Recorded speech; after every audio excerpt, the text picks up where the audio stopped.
Kuber Subedi YouTube च्यानलबाट नियमित रूपमा वैशाख मास महात्म्यको कथा श्रवण गरिरहनुहुने नियमित र नवीनतम आम दर्शकवृन्दहरू यहाँहरू सबैमा तपाईँ र तपाईँका सम्पूर्ण परिवारहरूमा यस युट्युब च्यानलको तर्फबाट वैशाख महात्म्य आज 6औं अध्यायको कथा श्रवण गराउनुभन्दा सर्वप्रथम पहिले यहाँहरू सबैलाई दुई हात जोडेर म जय श्री राधे जय श्री कृष्ण अर्पण गर्न चाहन्छु। दर्शकवृन्दहरू, वैशाख मास महात्म्यको कथा श्रवण गर्ने सुयोग्य समय हामीलाई प्राप्त भइरहेको छ। यसै क्रममा हामीले 5 अध्यायसम्मका सारगर्भित कथाहरू श्रवण गरिसकेका छौँ। अब 6औं अध्यायमा आज प्रवेश गर्दैछौँ। यहाँहरूको अति उत्साह उमङ्ग साथ छ र वैशाख महात्म्यको कथाहरू श्रवण गरेर हामी गृहस्थीहरूले टाढा तीर्थ जान अनि धेरै दान गर्न कता हो मठ मन्दिरहरू जान नसके तापनि जुन देशमा छौँ, जुन भेषमा छौँ, जुन व्यवहारमा छौँ, जुन व्यवसायमा छौँ, जो अहिलेको परिस्थितिमा छौँ, यही परिस्थितिमा पनि वैशाख महात्म्य हामीले यस ध्वनि तरङ्ग यस युट्युबको माध्यमबाट श्रवण गर्न पायौँ र मैले पनि यहाँहरूलाई श्रवण गराइरहेको छु। अति आनन्दका साथ आनन्द आइरहेको छ मलाई पनि र तपाईँहरूले पनि अति आनन्दका साथमा श्रवण गरिदिनु भएको छ। यहाँहरू सबैलाई पुनः पुनः साधुवाद अर्पण गर्दै अब म 6औं अध्यायको कथा श्रवण गराउँछु। यहाँहरू जस्तो अवस्थामा हुनुहुन्छ, बेडमा हुनुहुन्छ, कार्यमा हुनुहुन्छ, अथवा पूजा कोठामा हुनुहुन्छ, अथवा आफ्ना कार्यधन्दा जहाँ जस्तो अवस्थामा हुनुहुन्छ, यस महात्म्यलाई श्रवण गरेर हामी गृहस्थीहरूको एउटा परम लाभ अनि गृहस्थीहरूको सफलता, पारिवारिक स्नेह र भगवान प्रीति अवश्य बन्नेछ। यिनै कुराहरूका साथमा 6औं अध्यायमा प्रवेश गरौँ। वैशाख मास महात्म्य अथ 6ोऽध्यायः। नारदवाचः वैशाखे ध्वस्रमार्तानां त्रिशार्तानां महीपते जलदानं मकुर्वाणस्तिर्यज्ञोनिमवाप्नुयात्। अत्रैवोदाहरन्तीमाम् इतिहासं पुरातनं विप्रस्य गृहगोधाय संवादं परमाद्भुतम्। पुरा इक्ष्वाकुवंशेभूद् हेमाङ्गम् इति भूमिपः ब्रह्मण्यस्य वदान्यस्य जितामित्रो जितेन्द्रियः। यावन्त्यो भूमिकणिका यावन्तो जलबिन्दवः यावन्त्युडीनि गगने तावर्तीर्गा ददात्यसौ। नारदजीले भन्नुहुन्छ अम्बरीशलाई, हे महीपते, वैशाख महिनामा वैशाख मासमा बाटोमा हिँडेर थाकेर तिर्खाएका तडपिएका व्यक्तिहरूलाई जो व्यक्तिले जलदान गरेको छैन भने त्यो व्यक्ति तिर्यक जुनी भनेको चराचुरुङ्गीको जुनीमा ऊ अवश्य जन्म लिनेवाला हुन्छ। यस विषयमा म एउटा उदाहरण सुनाउँछु। एकजना ब्राह्मण र एउटा भित्तीको संवाद छ। प्राचीन कालको त्यो अद्भुत इतिहास श्रवण गराउनेछु र यो श्रवण गर्नाले मात्रै पनि पाप नाश र वैशाख महिनामा जलदानको महत्त्वलाई अझ स्पष्ट बुझिनेछ भनेर त्यो इतिहास सुनाउनुहुन्छ। पूर्वकालमा इक्ष्वाकु वंशमा जन्मिएका हेमाङ्ग नाम गरेका एकजना राजा थिए।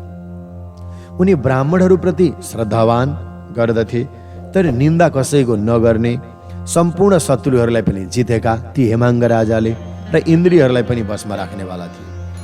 यी राजाले पृथ्वीमा जति कणहरू छन्, जति पानीका थोपाहरू छन्, जति आकाशका ताराहरू छन् बरु गर्न सकिएला, तर यिनले गाईदान कति गरे, असङ्ख्य गाईदान कति हो कति गरे, यो गनेर साध्य छैन। तर एनेष्टम यज्ञदर्भैष भूमिर्बर्हिष्मति शुभा गोभूतिलहिरण्ड्यास्ते तोषिता बहवोद्विजा। तेना दत्तानि दानानि न विद्यन्त इति श्रुतं तेना दत्त जलं चैकं सुखलैव्याधिया नृपः। बोधितो ब्रह्मपुत्रेण वसिष्ठेन महात्मना अमूल्यं सर्वतो लभ्यं तद्दातु किं फलं भवेत्। दुर्वृद्ध्या हेतुवादैष न जलं दत्तवान् विभुः अलभ्यदाने पुण्यं स्यात् इति वाक्यं सुयुक्तिमान्। स आनर्चात् द्विजान् व्यङ्गत् दरिद्रान् वृत्तिकार्षितान् नार्चय श्रोत्रियान् विप्रांस्तद्यद्वा ब्रह्मवादिनः। प्रख्यातान् पूजयिष्यन्ति सर्वे लोका समर्हणै अनाथं नाम विद्यानं व्यङ्गानां च कुटुम्बिनाम्। अनि ती हेमाङ्ग राजाले यज्ञका यति धेरै कुशहरू ओछ्याए अरे पृथ्वीमा शोभायुक्त कुशले हरियो शोभा भयो। राजाले गाई यति दान गरे, भूमि यति दान गरे, तिल यति दान गरे, सुवर्ण यति धेरै दान गरे कि ब्राह्मणहरूलाई खुसी गराएका थिए। दान पाए पछाडि ब्राह्मणहरू पनि खुसी भए। हे राजन, नारदजी भन्नुहुन्छ तिनले नदिएको दान कुनै पनि थिएन। सुनिन्छ उनले जताततै सजिलै पाइने वस्तु त हो नि भनेर उनले एकमात्र जलदान कहिले पनि गरेका थिएनन्। खालि गाईदान गर्ने, सुनदान गर्ने, भूमिदान गर्ने, तिलदान गर्ने, बस। तर उनले कहिले पनि एक गिलास जल कसैलाई दान दिएका रहेनछन्। ब्रह्माजीका छोरा अनि महात्मा वशिष्ठले सम्झाउँदा पनि ती राजाले मूल्य नतोकिएको र सित्तैमा सजिलै सबैतिर पाउने जल पानी दान गरेर मलाई के फल मिल्छ र भने ब्रह्माजीका छोरा महात्माले वशिष्ठले भन्नुभयो होइन जलदान गर्नुपर्छ भन्दा उनले भने यो पानी दान गरेर के हुन्छ, म गर्दिनँ, म त राजा हुँ, सर चक्रवर्ती सम्राट छु, मसँग धन वैभवहरू छ, त्यसैले यो जलदानको कुनै महत्त्व छैन। अलभ्य वस्तुको दान नै पुण्यदायक हो। जो नपाइने वस्तु हुन्छ त्यो चिजको दान गर्नु नि के हो त पुण्यकारक हो। त्यो युक्तिसँग छ। यस्तो कुरा सोचेर ती राजाले लुला लङ्गडा अशक्त जीवनयापन गर्न कुनै प्रकारका वृत्ति नभएका ब्राह्मणहरूलाई दान गरे, तिनीहरूको पूजा पनि गरे। त्यति मात्रै होइन, वेदज्ञ तत्त्व बुझेका ब्रह्मवादी ब्राह्मणहरूलाई भने कुनै प्रकारको दानै गरेनछन्। दान चाहिँ गर्थे तर कस्ता भने अशक्त गरिब छानिकन कि, तर त्रिकाल तपस्या गर्ने, सन्ध्या गर्ने, भगवानका कथा सुनाउने, सत्सङ्ग गर्ने, गायत्री जप गर्ने, निधारमा टीका लगाउने, तुलसीको माला लगाउने, माछा मासु नखाने यस्ता ब्राह्मणहरूलाई भने कहिले दान गरेकै रहेनछन्। अरू त कति हो दान गरे। ए दीन दुखी असङ्ग होइन अशक्त उनीहरू सबैलाई दान गरे। प्रख्यात व्यक्तिहरूलाई सबैजनहरूले उत्तम पूजा सामग्रीले पूजन गर्दछन्, उत्तम वस्तु दिन्छन्। तर जो अनाथ अनि मूर्ख, जो असहाय, लुला लङ्गडा काना छन्, यिनीहरू धेरै ठुलो जहान परिवारहरू भएका छन्, उनीहरूलाई पनि दिनु सहयोग त हो।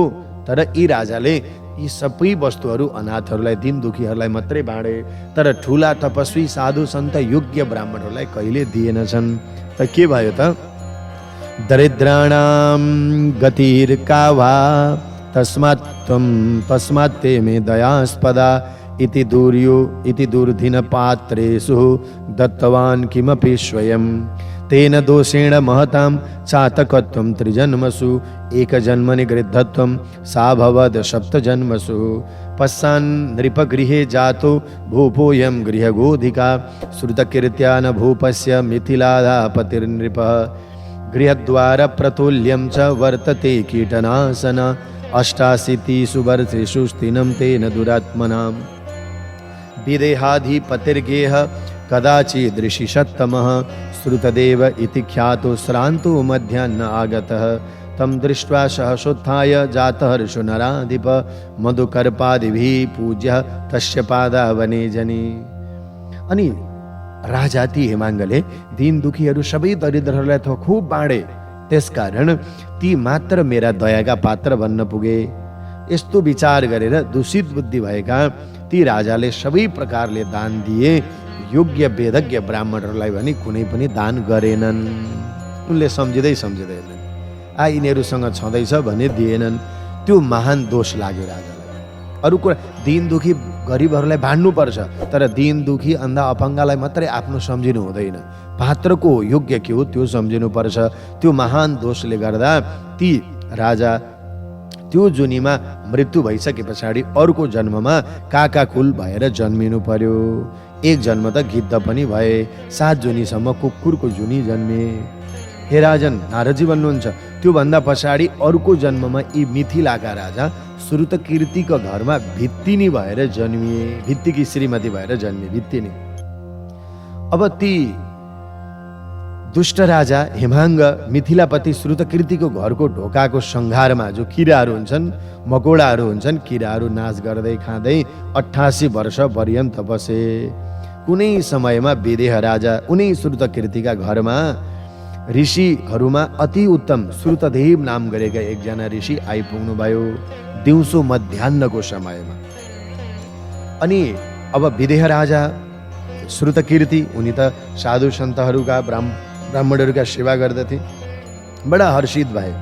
श्रुतदेव आज ऋषि आएको आफ्नो आँगनमा देखेर जुरुक्क उठे अनि मधुपर्कले पूजा गरे। उहाँका चरण कमल त्यो जललाई स्पर्श गरेर चरण धोएर के गरे त्यस पछाडि आपो मूर्धना वहन क्षिप्रम तदुत्सितबिन्दुभिः दैवोपदिष्टकालेन प्रोक्षिता गृहगोधिका सद्यो जातस्मृतिरभूत् श्रुतकर्माति दुःखिता त्राहि त्राहीत चुक्रोशः ब्राह्मणं गृहमागतम् तिर्यक्जन्तुरवं श्रुत्वा ब्राह्मणो विस्मितो वदत् कुतः कोशसि गोधे त्वं देशेयं केन कर्मणा त्वं देवपुरुषः कस्य नृपोवात द्विजोत्थवा कस्त्वं ब्रूहि महाभागे त्वामद्याहं समुद्धरे इत्युक्तश्च नृपप्राह श्रुतदेवं महामुनिं वयमिक्ष्वाकवो भूमन् शास्त्रविद्यविशारद। अब ती श्रुतदेव राजाले के गरे त चरणोदकलाई धोएर आफ्नो राजाले आफ्नो शिरमा त्यो जल छर्किँदाखेरि त्यो दैलोको माथि दैव संयोगले त्यही भित्ती बसेको त्यो किरा खाँदै त्यो चरणोदकको छिटा ब्राह्मणको चरण ऋषिको चरण धोएको त्यो जलको छिटा जुन ऋषि आइपुग्नु भएको थियो श्रुतदेव ऋषि उनका घरमा ऋषि आइपुग्नु भएको थियो। विदेह राजा श्रुतकृतिको घरमा श्रुतदेव नाम गरेका ऋषि आइपुग्नु भएको थियो। त्यो चरणलाई धोएको जलले यसो स्पर्श गरेर लाउँदाखेरि त माथि त्यो भित्तीलाई पनि जो किरा खाइरहेको थियो त्यो भित्तीको शरीरमा पनि जिउमा पनि त्यो जलको छिट्का परेछ। तत्काल त्यो जलको छिट्का पर्ने बित्तिकै त्यो भित्तीलाई पूर्व जन्मका कुराहरूको स्मरण भएर आयो। कतिवटा जुनी पायो तर स्मरण भएन, आफूले गरेको कर्महरूको याद आएन। तर ब्राह्मणको चरण त्यस्ता तपस्वीको चरणोदक पर्दाखेरि त एकाएक साक्षी भएर आए, पूर्व जन्मका कुराहरू खुल्यो सम्झे र अत्यन्त दुखी भएकी त्यो भित्तिनीले राजाका घरमा आएका ती ब्राह्मणसित मेरो रक्षा गर्नुहोस् भन्दै काम्न थाली। त्यस भित्तिनी किराको आवाजलाई सुनेर ब्राह्मण देवता आश्चर्यचकित हुनुभयो। हे भित्तिनी, तिमी किन रुन्छौ? अनि कुन कर्म गर्नाले तिम्रो यो दशा भयो? तिमी कुनै देवपुरुष हौ कि कुनै राजा हो कि या कुनै ब्राह्मण हौ? हे महाभाग्यशालिनी, तिमी को हौ?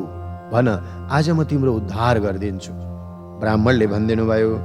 यसरी ब्राह्मण देवले भने पछाडि ती भित्ती भएकी राजाले महामुनि श्रुतदेवजीलाई भन्न थाले, हे ब्राह्मण देव, हामी शास्त्रज्ञ विद्यामा विशारद इच्छाको वंशीय राजा थियौँ पहिले।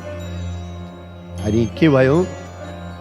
यावन्त्यो भूमि कणिका यावन्तशूरबिन्दवः यावन्त्युरूनि गगने तावतीर्गं ददावहम् सर्वे यज्ञमया चेष्टं पूर्तान्याचारितानि मे दानान्यपि च दत्तानि धर्मद्राज्यमनुष्ठितम् तथापि दुर्गतिर्जाता मम चोर्धगतिं विना त्रिवारं चातकत्वं मे कृद्धत्वं चैकजन्मनि सप्तजन्मसु सानत्वं प्राप्तं पूर्वं मया द्विजः सिञ्चता नेन भूपेन तव पादावने जनि बिन्दवो दुरमुक्षिप्तास्ते सिक्तुहं न कदञ्चनः तेन जन्म स्मृतिरभूत् सर्वं पाप्मा हतस्य मे गोधान् जन्मनि भाव्यानि हृष्टा विंशति मे द्विजः दृश्यन्ते दैव सृष्टानि बिभ्येतु जन्मभिर्भृशा।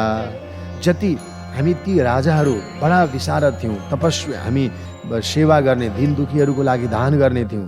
जति जल कर्णका धाराहरू छन् त्यति गाई दानहरू गऱ्यौँ, सुवर्ण दानहरू मैले गरेँ, समस्तहरू यज्ञहरू मैले गरेँ, सम्पूर्ण आचरणीय यज्ञहरू आचरण पनि मैले गरेँ, दिनयोग्य वस्तुको दान पनि मैले गरेँ जस्तै लाग्थ्यो, धर्मपूर्वक राज्य शासनको पनि मैले गरेँ। तर पनि आज मेरो ऊर्ध्व गति नगइकन, मोक्ष गति नभइकन एउटा भित्तिनी भएर घुमिरहेको छु।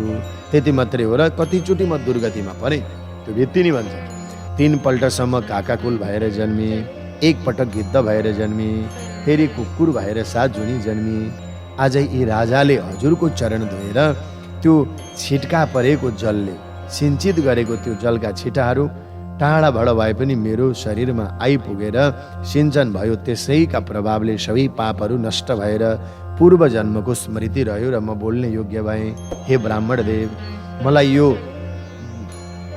देखाइ परिरहेको छ, विधिको विधान अनुसार 28 जन्मसम्म भित्तीको जुनीमा आउनु पर्नेछ। फेरि म रुनुको कारण के हो भने अब यो 28 जुनी फेरि भित्तिकै जन्म पाएर म अत्यन्त डराएको छु।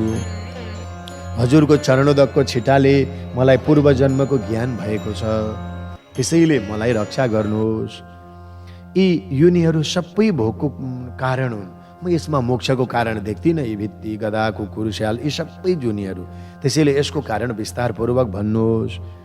किन हो आज ज्ञान चक्षुद्वारा सबै देखेर मलाई बताइदिनुहोस् भन्दा आज उसका कुरा सुनेर भन्न थाल्नुभयो, हे राजन, न कारणं प्रपश्यामि तन्मे विस्तरतो वद इत्युक्तस्य द्विजो प्राह ज्ञातविज्ञानचक्षुषा शृणुभूप प्रवक्ष्यामि तव दुर्योनिकारणं न जलं तु त्वया दत्तं वैशाखे माधव प्रिये तज्जलं सुलभं भूत् मत्वा ह्यमूल्यमिति निश्चितं नागां द्विजातीनां कर्मकालेऽप्यजानता तथा पात्रं तमुत्सृज्य यपात्रं प्रतिदत्तवान् ज्वलन्तम् अग्निमुत्सृज्य न हि भस्म निहूयते कण्टकान् बीटवृक्षस्य न कुर्वन्ति समर्चयन् जनस्तथापि सेवायै सस्ता शास्त्रेषु भूमिपः विशिष्टस्त्वात् पादपानाद् अस्वस्थसेव्यतां गतः तुलसीं तुम समुत्सृज्य बृहति पूज्यते न किम्। ऋषिले आँखा चिम्लेर सम्पूर्ण ज्ञान चक्षुद्वारा सबै देख्नुभयो। ती इच्छाको वंशीय राजाको कुरो भित्ति भएर रहेका थिए। हे राजन, म तिम्रो यी नराम्रा जुनीहरूमा जन्म लिनुको कारण बताउँदैछु, सुन। के हो त त्यो भन्दा तिमीले भगवान माधवको प्रिय, सबैभन्दा प्रिय वैशाख महिनामा कसैलाई जाल दान गरेकै रहेनछौ, कसैलाई पानी दान गरेकै रहेनछौ, सातु दान गरेकै रहेनछौ, शरबत पनि कसैलाई दिएनौ। त्यो जल सुलभ छ, सजिलै पाइनेछ, त्यस्तो जता पाए त्यतै पाइने जल पनि अर्कालाई दान गर्ने हो भनेर गर्मीको समयमा बाटो हिँड्ने ब्राह्मणहरूलाई अज्ञानवश तिमीले दान गरेनौ। खालि सुन मात्रै दान गर्यौ, तिमीले घोडा तबेला मात्रै दान गर्यौ, भूमि मात्रै दान गर्यौ। फेरि दानका लागि सत्पात्रलाई त्यागेर तिमीले अपात्रलाई दान दियौ। हे राजन, किनभने बल्दै गरेको अग्निलाई छोडेर खरानीमा हवन गरिँदैन। यो कुरो सोच हे राजन, किनकि मानिसहरू काँडायुक्त भएका रुखहरूको पूजा गर्दैनन्, तर पनि शास्त्रमा उनीहरूको पूजाको लागि मनुष्यहरूलाई भनिएकै छ। तर वृक्षहरूमा पिपल विशिष्ट हुनाले पूजित भयो भने तुलसीलाई छोडेर घोरताप्रेको पूजा गरिन्छ र गरिँदैन नि। त्यसैले हे राजन, तिमीले पनि गल्ती गर्यौ। के अनाथत्वं पूज्यतां न प्रयोजकतमामियाद पंगवाद्या एप्यनाथस्य दयापात्रं हि केवलम् तपोनिष्ठा ज्ञाननिष्ठा श्रुतिशास्त्र विशारद विष्णुरूपा सदा पूज्या नेतरे तु कदाचन तत्रापि ज्ञानिनोऽप्यर्थं प्रिया विष्णु सदैव हि ज्ञानिनामपि भोपाल विष्णुरेव सदा प्रियः तस्मात् ज्ञानी सदा पूज्य पूज्यात् पूज्यतर स्मृतः अवज्ञा साधुवृत्तानं इह मुत्रा च दुःखदा सेवा वै महतां पुंसां पुमर्थानं हि कारणं कोटयुप्यन्धजातीनां न पश्यन्ति यथा पथम। पूजा गर्नका लागि अनाथत्व जुन रहेको हुन्छ त्यो प्रयोजक हुँदैन हो। हे राजन, तिमीले पनि लुला व्यक्तिहरूलाई दान गर्यौ, असहाय व्यक्तिहरूलाई दान गर्यौ। उनीहरू दयाका पात्र हुन्, यो ठिक हो, उनीहरूलाई सहयोग गर्नुपर्छ, उनीहरूलाई खाना लाउन दिनुपर्छ।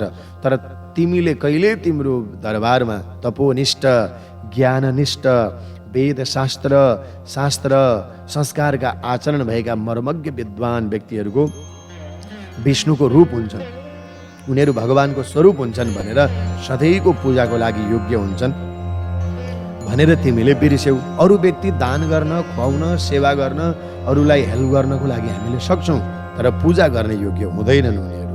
वेदज्ञ, तपोनिष्ठ, शास्त्रज्ञ, सन्त, कथा, सदाचारी, मर्मज्ञ विद्वानहरू नै पूजाका योग्य हुन्छन्, अरू कहिले पनि पूजा योग्य हुँदैनन्। हे भूपाल, ती मध्येमा पनि ज्ञानीहरू भगवान विष्णुलाई अत्यन्तै प्रिय लाग्छ। अरू ज्ञानीहरूमा पनि सदा भगवान विष्णु नै प्रिय लाग्नुहुन्छ। त्यसै कारणले ज्ञानी सदैव पूजा गर्न योग्य छ। अरू ज्ञानीहरूलाई पूज्यहरूमा पनि श्रेष्ठ पूज्य सम्झिनुपर्छ। हे राजन, तर साधुवृत्ति भएका सत्पुरुषहरूको हेला गर्नाले यसलोक र परलोकमा दुःख अवश्य पाइन्छ। पूजा गर्नु पर्दैन, तर हेला गर्नाले दुःख अवश्य पाइन्छ। उनीहरूलाई सानो सम्झिनाले हेला पाइन्छ। उनीहरूसँग ढोग्नु, उनीहरूकै पछि लाग्नु भन्ने खोजिया होइन राजन। तर उनीहरूको तत्त्वलाई बिर्सिनेवाला, खिल्ली उडाउनेवाला भने यो लोक र परलोकमा अवश्य दुःख पाउँछ, यसमा सन्देह छैन। किनकि महापुरुषहरूको सेवा नै पुरुषार्थ प्राप्तिको कारण हो। किनभने जस्तै करोडौँ दृष्टिविहीन व्यक्तिहरू मिलेका किन नहुन्, तर बाटो देख्न भने कसैले पनि सक्दैन। एक हुन् करोडौँ, तर पनि उनीहरूले बाटो त छुट्याउन सक्दैनन्, सबै दृष्टिविहीन रहेछन् भने हो। एवं मन्दायुतानां तु सङ्गतिर्नार्थदा भवेत् याम्यन्मयानि तीर्थानि ये देवा मरीचिला मया ते पुनन्त्युरुकालेन दर्शनादेव साधवः न साधु सेवया क्वापि सीदन्ते वै सुशिक्षिता जन्म मृत्यु जरा देवार सुधायाप्यायिता यथा न जलं तु त्वया दत्तं साधवो वा न सुसेविता तेन ते दुर्गति एषः प्राप्ता इक्ष्वाकुनन्दनः वैशाखे मत्कृतं पुण्यं तुभ्यं दास्यामि शान्तये भूतं भव्यं भवेत् तेन कर्मजातं विजेष्यति इत्युक्त्वाप उपस्पृश्य ददौ पुण्यमनुत्तमं। हो, यस्तै अनेकौं मन्दबुद्धि भएका पुरुषहरूको सङ्गति लाभदायक हुँदैन। उनीहरू योग्य तपस्वान सत्सङ्ग सदाचारी छैनन् भने मिल्दैन। तसर्थ जति जलमय तीर्थहरू छन् नि, अरू जति माटो ढुङ्गाद्वारा मूर्ति स्थापित गरेका देवी देवताहरू छन् नि, ती धेरै समय पछाडि मात्रै मनुष्यहरूलाई पवित्र पार्छन्। तर राजन एउटा कुरो सुन कि साधु पुरुषहरूले र साधु पुरुषहरूको त दर्शन गर्न साथै पवित्र हुन्छन् मान्छेहरू। यस्ता सदाचारी योग्य व्यक्तिहरूको, सुशिक्षित जनहरू साधु सेवाले गर्दा कहीँ पनि दुःखी हुँदैन हो। जस्तै देवताहरू अमृत पान गर्नाले पनि जन्म मृत्यु बुढाइले दुखित कहिले पनि हुँदैनन्, त्यस्तै गरेर साधुहरूको सेवा गर्ने पुरुष पनि जन्म मरण आदि दुःख चक्रमा पर्दैन। अब राजन तिमी आफै भन, तिमीले न जल्ने दान गर्यौ वैशाख महिनामा, न साधुहरूको सेवा नै गर्यौ। तपोनिष्ठ विद्वान सदाचारी सत्सङ्गी सत्कथा श्रवण गराउने ब्राह्मणहरूको अगाडि गएर कहिले श्रद्धा गर्यौ? गरेनौ। अब वैशाख महिनामा जल पनि दान छैन, साधुहरूको सेवा सम्मान पनि छैन। हे इच्छाको नन्दन, त्यसै कारणले गर्दा तिम्रो दुर्गति हुन गएको हो। अब पिर नल्याऊ। अब म वैशाख मासमा गरेको पुण्यले तिम्रो शान्तिको लागि तिमीलाई म दिनेछु, तिम्रो उद्धार होस्। जुन पुण्यको प्रभावले गर्दा भूत भविष्य वर्तमान भएका हुनेवाला र हुँदै गरेका तिम्रा कर्मजन्य संस्कारहरू उत्तम हुनेछन्। म वैशाख महिनामा मैले गरेको फल तिमीलाई दिन्छु, स्नान गरेको जलदान गरेको फल म तिमीलाई पनि दिन्छु। किनभने मेरो चरणोदकले जति छिटका पर्ने बित्तिकै तिम्रा जन्म जन्मान्तरका कुराहरू याद आए। अब तिमीलाई यो भित्ति हुनुपर्नेछ, अरू जुनीमा जानुपर्नेछ भनेर जुन दुःख छ यो दुःखको कारण हुँदैन, तिमी विजयी हुनेछौ। यस्तै भनेर उक्त ऋषिवरले त्यो भित्तिको रूपमा रहेको ती मिथिलाधिपति श्रुतदेवका घरमा रहेका उनैको लागि भनेर ती ऋषिले हातमा जल लिनुभयो।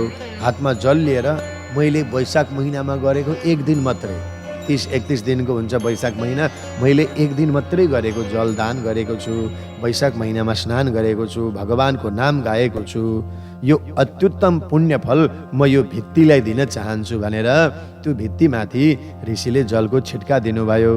के भन्दै, यदा दत्तम ब्राह्मणेन स्नानं चैक दिने कृतम तेन धस्त्वा खिला घस्तु त्यक्ता स्वागृहाधिका रूपं कर्मुचितं घोरं सद्यो दृश्यत पुरुषः दिव्यं विमानमारुह्य दिव्यस्रग्भवरभूषणः पश्यतामेव भूतानां मैथिलस्य गृहान्तरे बद्धाञ्जलिपुटो भूत्वा परिक्रम्य प्रणश्य च अनुज्ञातौ ययो राजन् स्तूयमानो मरेर्दिवं दिव्यरूपो महात्तेज अप्सरो गणसेवित तत्र भुक्त्वा महाभोगान् वर्षायुतमतन्द्रितः शच्ये एव चेक्षाकुकुले काकुस्थो भून्महाप्रभु सप्तदीपवतिपालो ब्रह्मण्य साधु सम्मतः देवेन्द्रस्य सखा विष्णुर्अंश एव महाप्रभु। जब ती ब्राह्मणले वैशाख महिनामा गरेको एक दिन मात्रै स्नानको फल दिनुभएको थियो, त्यो पुण्यको प्रतापले गर्दा त्यो भित्ति नि समस्त पापहरू नष्ट भए। त्यसपछि तुरुन्त आफ्नो कर्म अनुसार प्राप्त भएको त्यो डरलाग्दो भित्तिको रूपलाई त्यागेर दिव्य वस्त्र आभूषणले सुसज्जित हुन पुग्यो। दिव्य विमानमा चढ्यो। हेर्दा हेर्दै दिव्य विमान आयो। सबैले हेर्दा हेर्दै मिथिला नरेशको घरभित्रबाट ती ब्राह्मणलाई हात जोडेर त्यो भित्तिले परिक्रमा गर्दै सबैबाट आज्ञा लिएर दिव्य रूप महान तेजले युक्त भएका ती राजा हेमाङ्ग राजा इच्छाको वंशीय देवताहरूद्वारा स्तुति गरिँदै अप्सराहरूबाट सेवा प्राप्त गर्दै भगवानको दिव्य धाम जाँदा भए स्वर्गमा निश्चिन्त भएर 10,000 वर्ष पर्यन्त श्रेष्ठ महाभाव भोगहरूलाई भोगेर तत्पश्चात फेरि उनै इच्छाको कुलमा अति सामर्थ्यवान काकुस्थ नाम गरेका उनै राजा भएर जन्म लिन पुगे र उनै 7 द्वीपका फेरि पनि पालक भए, ब्राह्मणहरूका भक्त भए। अब वैशाख महिनामा आउने बित्तिकै पानी लिएर तयारी हुने, जलदान गर्ने, वैशाख महिनाको महात्म्य सुन्ने, भगवान विष्णुका आफूले घरमा फलेका फलफुलहरूद्वारा भगवानको पूजा गर्ने प्रेमी भएर आफै जन्मिए। गर्छु भन्दा कहाँ हुँदो रहेछ र जन्म जन्मान्तरको भाग्य भयो भने त त्यसै वैशाख महिनामा कथा सुन्ने, सत्सङ्ग गर्ने सो अवसर तपाईँ हामीलाई पनि मिल्दो रहेछ। राजालाई पनि यही भयो, प्रेमी भए र इन्द्रका मित्र पनि भए, समर्थ राजा मानौ विष्णुका साक्षात स्वयं अंश नै भए, जसको नाम भयो काकुस्थ भनेर यिनी चर्चित भए। त्यसैले बोधितस्तु वसिष्ठेन वैशाखोक्तान् मनोरमान् अनुष्ठार्य खिलान् धर्मां स्तेन धस्त्वा खिला शुभः दिव्य ज्ञानं समासाद्य विष्णुर्सायुज्यमाप्तवान् वैशाख शुभदस्तस्मात् पुंभि सर्वैरनुष्ठित आयुर्यश पुष्टिदोयं महापापौघनाशनः पुहुमर्थानं निदानं च विष्णुर्प्रीणात्यनेन तु चातुर्वर्ण्यै नरै सर्वे चतुराश्रमवर्तिभिः अनुष्ठेयो महाधर्मो वैशाखे माधवागमे। अनि महर्षि वशिष्ठले ज्ञान गराए पछाडि ती राजा वैशाख मासमा गर्न भनिएका उत्तम सबै धर्महरूलाई गरेर सबै पापहरूबाट मुक्त भएर गए। हो, दिव्य ज्ञान राम्ररी प्राप्त गरेर विष्णु भगवानको सायुज्य मुक्तिलाई प्राप्त गरे। त्यसै कारणले वैशाख महिनामा सबै सत्पुरुषहरूद्वारा अनुष्ठित सबै शुभ फलहरूलाई दिनेवाला हो वैशाख महिना। यो वैशाख महिनामा आयु बढाउने, यश बढाउने, पुष्टि बढाउने, कीर्ति बढाउने, ठुला ठुला पापहरूलाई पनि तुरुन्तै नाश गर्ने महिना हो। जान्नेवाला व्यक्तिले स्नान गरेर कथा सुनेर मात्रै पनि, त्यसो भएको हुनाले वैशाख महिना भगवान विष्णुको व्रत नियम कथा श्रवण गर्नाले, स्नान गर्नाले, कुनै न कुनै दिन भगवानको पूजा अर्चना गर्नाले भगवानको लागि प्रिय हुनेछ। चारै वर्णहरूको लागि हो, यानि कि वैशाख मासको नियम अनुसार व्रत गर्ने, स्नान गर्ने, कथा सुन्ने, जलदान अनुसार आफ्नो सके जति सामर्थ्य र श्रद्धाले सबैले नै गर्नु पर्दछ भनेर स्कन्द महापुराण अन्तर्गत वैशाख महात्म्यको आज 6औं अध्यायको महात्म्य कथा पनि हामीले श्रवण गर्यौं। इति श्री स्कन्द पुराणे वैशाख महात्म्ये नारद अम्बरीश संवादे गृहगोदिकाख्यानं नाम 6ठोऽध्यायः। अति प्राचीन कथाका साथमा, अति राम्रो कथाका साथमा वैशाख महिनालाई अझै नजिकै बनाउने सौभाग्य हामीलाई प्राप्त भयो। अब यसले पनि हामीलाई अरू इच्छा, अरू श्रद्धा जागेको छ। अरू केही नभए पनि महात्म्य त श्रवण गर्न पाएका छौँ।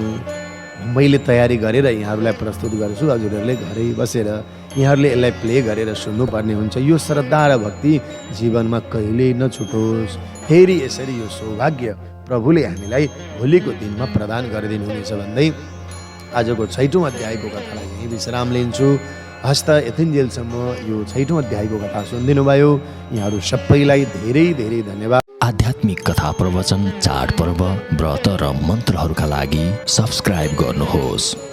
आगामी नयाँ आउने भिडियोहरूका लागि बेल आइकन थिच्नुहोस् र प्रखर वक्ता पण्डित कुबेर सुवेदीज्यूका नयाँ भिडियोहरू सबैभन्दा पहिले हेर्नुहोस्।